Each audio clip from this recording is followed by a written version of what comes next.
Podcast kali ini akan membahas tentang perang Pattimura. Stay tune terus ya. Oke, jadi guys, hari ini kita akan menceritakan kisah singkat dari perang Pattimura. Oke, kita tarik tuh sejarahnya. Jadi pada bulan Mei itu, waktu tahun 1817, rakyat Maluku tuh mereka tuh mulai bikin kayak pertemuan untuk membahas konsep atau strategi perlawanan terhadap Belanda.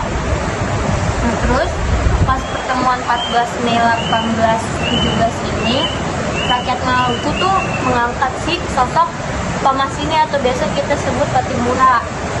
Nah, dia itu bekas tentara Korps Amun gitu. Nah, terus abis itu dia tuh yang bikin pergerakan yang biasa disebut Kapitan Pattimura. Singkat cerita, akhirnya setelah dilantik, dia tuh memilih beberapa orang untuk ngebantuin dia sama berjuang melawan Belanda ini. Orang-orangnya tuh biasanya ada Antoni Lebok, Philip Latimahina, Lukas Selano, Aramlisa Pavi, Neljer Kasulia, Sarasa Sanaki, Kristina Marta-Tiahahu, dan Paulus. Nah, tau gak sih si Paulus itu bapaknya Marta? Fun fact. Oke. Lanjut. Berarti nih sampai tanggal 15 Mei di tahun 1817 itu terjadi semacam operasi penyerangan pos-pos serta benteng-benteng yang ada di daerah Saparua. Nah, itu dimulai oleh kaptennya, yaitu Kapitan Pattimura beserta rekan-rekannya, yaitu salah satunya dari Lukas Selano dan Philip Latimahina bersama pasukan yang lainnya. Terus operasi itu dikenal sebagai Perang Saparua yang akhirnya berhasil merebut benteng Luster dan menewaskan kepala residen Saparua yang bernama Van Bender beserta pasukannya yang lain. Terus pas tanggal 20 Mei 1817 diadain rapat raksasa di Haria untuk ngadain pernyataan kebulatan tekad itu melanjutkan perjuangan melawan Belanda atau dikenal dengan nama Proklamasi Porto Hari. Di hari yang sama, Belanda juga berhasil melancarkan serangan balik dengan cara mengerahkan 300 pasukan dari Ambon yang dipimpin oleh Mayor Bedges dengan tujuan merebut kembali benteng Dustede. Tapi sayangnya upaya tersebut tuh dapat digagalkan oleh Kapitan Pattimura sama pasukan-pasukannya. Kemenangan dalam pertempuran lain juga didapatkan oleh Pattimura di sekitar Pulau Seram, Hatawano, Hitu, Haruku, Wali Sisil, dan Warike. Nah, terus kita lanjut. Nah, di tanggal 4 Juli 1817 sebuah armada kuat Belanda berangkat ke Saparua buat bombardir atau nyerang sebuah wilayah. Dan kalian tahu nggak sih siapa itu pemimpinnya? Siapa tuh? Namanya itu Overste de Groot. Nah, wilayah yang dibombardir itu namanya Hatawano, dan Belanda juga udah mulai pakai beberapa taktik gitu sih. Terus contohnya itu kayak rapat buat ngatur strategi, serangan mendadak, terus ngadu domba gitu, dan itu semua dilakukan kayak secara ganti-gantian gitu loh. Jahat banget sih. Iya, jahat. Nah, setelah itu di tanggal 17 November 1817. Disclaimer, ini tuh bukan tanggal 17, tapi di tanggal 11 ya guys. Makanya bang gue. Makanya pas gue lihat lah. 17. Yang mana ini? Tadi lu ngomong 17 tau. 17. Makanya gue langsung cari-cari yang 17. Oke, bentar lagi kita lihat di sini ya. 17 November 1817. Nah, jadi itu pas tanggal 11 November 1817 dengan didampingi beberapa orang pengkhianat, Letnan Petersen berhasil menyergap Kapitan Pattimura dan Philip Latimahina saat berada di Singosari nih. Terus dilansir dari buku Kapitan Pattimura 1985 karya Theon Nanolaita, disebutkan bahwa Kapitan Pattimura dianati oleh Raja Boy dari Saparua. Terus pas itu ternyata dia membocorkan informasi tentang strategi perang Pattimura dan rakyat Maluku sehingga Belanda dengan mudah mampu merebut kembali Saparua. Oke, kita lanjut. Di tanggal 16 Desember 1817, semua tokoh pejuang itu ditangkap sama Belanda. Jadi tokoh-tokoh pejuangnya itu ada Kapitan Pattimura, Antoni Rebo, Philip Latumaina, dan Said Parintah. Dan tokoh-tokoh pejuang ini harus berakhir di tiang gantungan di depan benteng New Victoria, Kota Ambon. Hal ini menjadi akhir dari Perang Pattimura sekaligus sebagai pengorbanan terakhir Kapten Pattimura bagi bangsa dan negara. Miris sekali. Berarti tuh waktu tanggal 16 Desember tuh perangnya habis di situ ya? Tapi miris juga bisa diganti di depan. Kayak kejam banget gak sih kayak saya? Jangan Ini buang. Tapi parah sih yang melakukan pengkhianatan itu. Padahal Iya.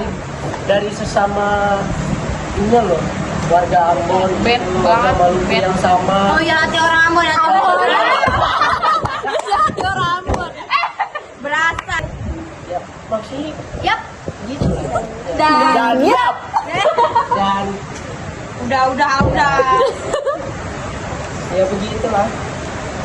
Yap, sekian. Ada pertanyaan nggak?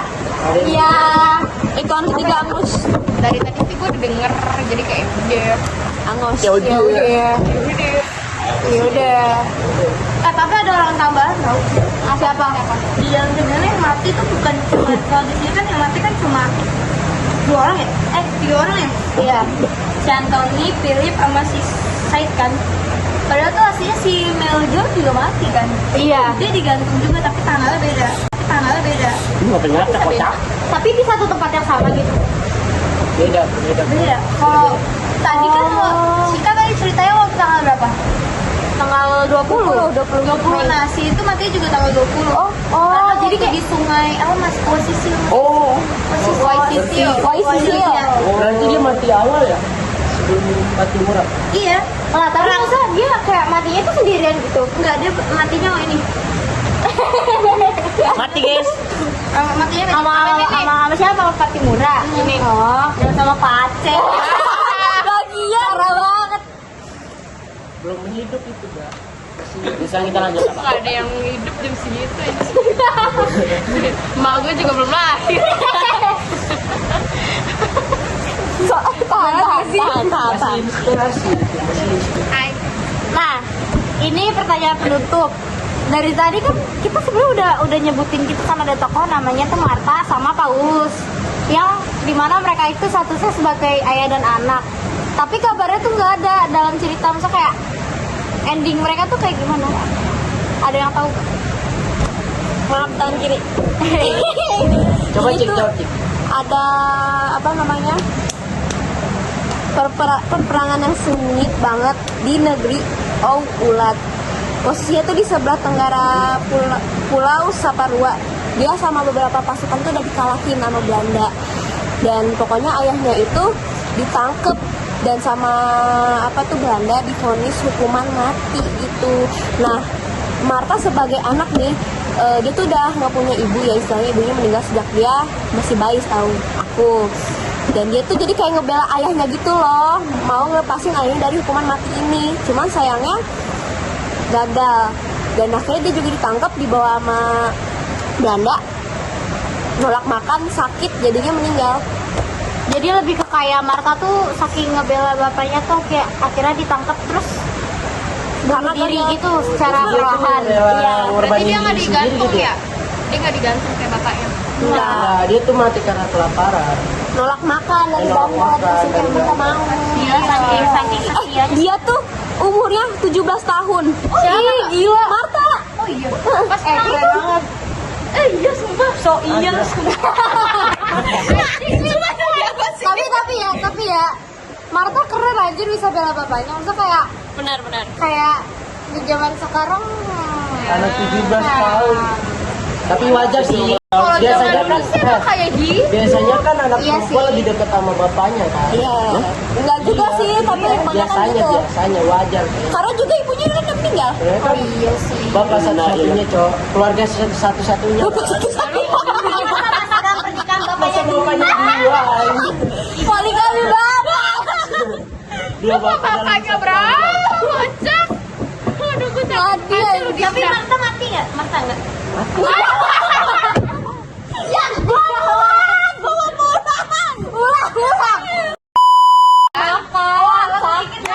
Diobatin nggak mau. Dia ketangkep pas lagi Belanda, terus dia dikasih makan tapi dia nggak mau makan.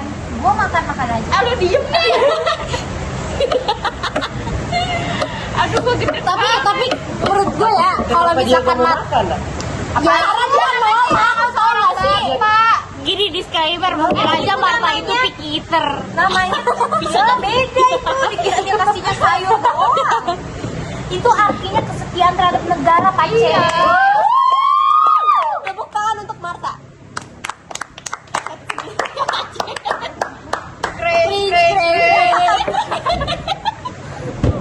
Pakai ditanya ngapain nolak makan ya, emang gue urusin yang makan apa enggak? Kan kita ya belum lahir jam ini. Ya udah sih, itu kan akhir cerita dari hidupnya Marta dan bapaknya Paulus. Semoga semua yang mati. Jadi ceritanya begitu ya guys. Itu ceritanya karena pengkhianatan Patimura terbunuh. Mantap. Ya kan dia Kata-kata hari ini. Raja Boy, kamu berbuat apa? Orang udah mati Raja Boy. Habisnya mati. Dadah. Jadi cukup segitu saja pembahasan kita tentang Perang Patimura. Semoga dengan adanya kisah ini, video ini bisa ditonton dengan anak-anak kelas dan belajarlah untuk tidak saling mengkhianati satu sama lain. Yes, dan juga belajar untuk tidak playing victim. Yes, dan jangan merasa kalian berkuasa di suatu tempat yang sebenarnya bukan wilayah kalian. Iya, bukan wilayah kalian. Bahkan sekalipun itu wilayah kalian, kalian juga harus bisa berbaik hati, guys. Yes. Kalian juga tetap harus, karena kita semua sama-sama manusia. Walaupun ada mungkin berbeda derajat atau berbeda sesuatu hal, tapi tetap kita tidak boleh mengkhianati ya guys. Karena kita semua sama dan sederajat. Tidak ada perempuan atau laki-laki lebih tinggi atau kita. Oke? Kita harus menjadi orang Indonesia yang maju. Maju. Depok Pride. Jackmania.